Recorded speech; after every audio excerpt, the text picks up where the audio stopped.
Hello dears, എല്ലാവർക്കും ചെമ്പനീർ പൂവിന്റെ പുത്തൻ എപ്പിസോഡിന്റെ വിശേഷങ്ങളിലേക്ക് സ്വാഗതം. അപ്പൊ ഇന്നത്തെ ഒരു എപ്പിസോഡിൽ നമ്മുടെ വർഷയുടെയും നമ്മുടെ എന്താ പറയുക ശ്രീകാന്തിന്റെയും ഒരു ആദ്യ രാത്രി ആ ഒരു ഒരുക്കങ്ങൾ തന്നെയാണ്. അപ്പൊ നമ്മുടെ ശ്രുതി നമ്മുടെ വർഷ ഇങ്ങനെ ഒരുക്കിയൊക്കെ കൊടുക്കുന്നുണ്ട്. അപ്പൊ ആ ഒരു സമയത്ത് നമ്മുടെ വർഷ പറയുന്നുണ്ട്, ഓക്കെ ഇത് ചേച്ചിയുടെ കാര്യം ഭയങ്കര കഷ്ടമാണ്, ഒരു റൗഡിനെ പോലത്തെ ഒരു ഗുണ്ടയെ പോലത്തെ ഒരാളാണോ ചേച്ചിക്ക് കിട്ടിയിരിക്കുന്നത്, ചേച്ചിക്ക് നല്ലത് ഡിവോഴ്സ് ആണെന്നൊക്കെ നമ്മുടെ ശ്രുതിയോട് പറയുക കേട്ടോ. അപ്പൊ ശ്രുതി ഓ ഇപ്പോഴുള്ള ആള് കൊള്ളാലോ എന്നൊക്കെ ഇങ്ങനെ മനസ്സിന്റെ ഉള്ളിൽ വിചാരിക്കുന്നുണ്ട് കേട്ടോ. അതിന് പിന്നാലെ നമ്മുടെ രേവതിയും വന്ന് കുറച്ച് ഒരുക്കിയൊക്കെ കൊടുക്കുന്നുണ്ട്. സാരിയുടെ ആ ഒരു ഫ്ലീറ്റ്സും കാര്യങ്ങളൊക്കെ മര്യാദക്ക് ഇട്ട് കൊടുക്കുന്നുണ്ട്. അപ്പൊ നമ്മുടെ ചന്ദ്ര വേഗം തന്നെ നമ്മുടെ രേവതി നമ്മുടെ വർഷയുടെ അടുത്ത് നിൽക്കുമ്പോൾ നമ്മുടെ ചന്ദ്രയ്ക്ക് അങ്ങോട്ട് ദഹിക്കില്ലല്ലോ. അപ്പൊ ചന്ദ്ര വേഗം തന്നെ വന്നിട്ട് നിനക്ക് അടുക്കളയിൽ പണിയൊന്നും ഇല്ലേടി പോടി എന്നൊക്കെ പറഞ്ഞ് നമ്മുടെ രേവതി അടുക്കളയിലോട്ട് വിടുന്നുണ്ട്. ശേഷം നമ്മുടെ വർഷയെ ഭയങ്കരമായിട്ട് പൊക്കി അടിക്കുന്നുണ്ട്. ഓ എന്തൊരു ഭംഗി കാണാൻ എന്നൊക്കെ പറഞ്ഞ് ഭയങ്കരമായിട്ട് പൊക്കി അടിക്കുന്നൊക്കെ ഉണ്ട് കേട്ടോ. അപ്പുറത്ത് നമ്മുടെ രേവതി അപ്പൊ നമ്മുടെ വർഷയ്ക്കും ശ്രീകാന്തിനും കുടിക്കാൻ വേണ്ടി പാല് നമ്മുടെ ബദാമും പിസ്തയും ഒക്കെ ഇട്ട് കാച്ചി ഒരു കുങ്കുമപ്പൂവൊക്കെ ഇട്ട് വെച്ചിരിക്കുകയായിരുന്നു കേട്ടോ.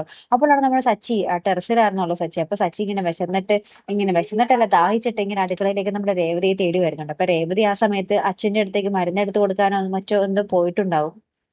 അടുക്കളയിൽ നിലവിൽ ആരും ഉണ്ടാകില്ല. അപ്പൊ ആ ഒരു പാലിരിക്കണാണല്ലോ സച്ചി വിചാരിക്കും സച്ചിക്ക് വേണ്ടി രേവതി കാശി വെച്ചതാന്ന് വിചാരിച്ച് ആ പാലെടുത്ത് കുടിക്കുകയും പിന്നീട് നമ്മുടെ ചന്ദ്രമതി അതിന്റെ പേരും പറഞ്ഞ് വീട്ടിൽ കുറെ ഒച്ചപ്പാട് ബഹളമൊക്കെ ഉണ്ടാക്കുന്ന ഒരു രംഗം തന്നെയാട്ടോ നമുക്ക് ഇന്നത്തെ ഒരു എപ്പിസോഡിൽ കാണാൻ സാധിക്കുന്നത്. അപ്പൊ സച്ചി കുറെ പറയുന്നുണ്ട്, ഇതിന്റെ പേരിൽ എങ്ങാനും നിങ്ങൾ രേവതിയെ ചീത്ത പറയാൻ നിൽക്കണ്ട, അവളോടൊന്നും പറയാൻ നിൽക്കരുത് എന്നൊക്കെ പറഞ്ഞ് നമ്മുടെ സച്ചി നമ്മുടെ ചന്ദ്രയോട് പറയുന്നൊക്കെയാണ് കേട്ടോ.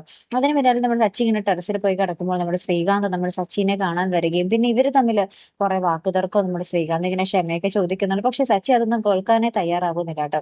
അപ്പൊ സച്ചി പറയുന്നുണ്ട്, നീ കാരണമാണ് അച്ഛൻ ജയിലിൽ പോയതും ആശുപത്രിയിൽ മരിക്കാൻ വരെ പോയതൊക്കെ എന്ന് പറയുന്നുണ്ട്. അപ്പൊ ശ്രീകാന്ത് പറയുന്നുണ്ട്, ആശുപത്രിയിൽ കയറാൻ കാരണം ചേട്ടനാണ് എന്നിങ്ങനെ പറഞ്ഞു നിൽക്കുന്ന ഒരു രംഗത്തിലാട്ടോ നമുക്ക് ഇന്നത്തെ ആ ഒരു എപ്പിസോഡ് അവസാനിക്കുന്നത്. പിന്നെ എന്തൊക്കെയായി തീരും അല്ലെ കൂട്ടുകാരും. മിക്കവാറും ശ്രീകാന്തും നമ്മുടെ സച്ചിയും തമ്മിൽ ഇനി അടുത്ത ഒരു എപ്പിസോഡിൽ ഉന്തും തള്ളൊക്കെ തന്നെ കാണാൻ സാധിക്കും കേട്ടോ. ഇനി നമ്മുടെ സച്ചിക്കും രേവതിക്ക് ആ ഒരു മുറി എപ്പൊ തിരിച്ചു കിട്ടും എന്നാണ് നമുക്ക് അറിയേണ്ടത് അല്ലെ. അപ്പൊ എന്തായാലും നമുക്ക് നോക്കി തന്നെ കാണാം. അപ്പൊ ഇതുപോലുള്ള പ്രൊമോ റിവ്യൂസിനും എപ്പിസോഡ് റിവ്യൂസിനും ഒക്കെ നിങ്ങൾ മറക്കാതെ ചാനൽ സബ്സ്ക്രൈബ് ചെയ്യുക. അടുത്തൊരു വീഡിയോ വരുന്നത് വരയ്ക്കും ഗുഡ് ബൈ.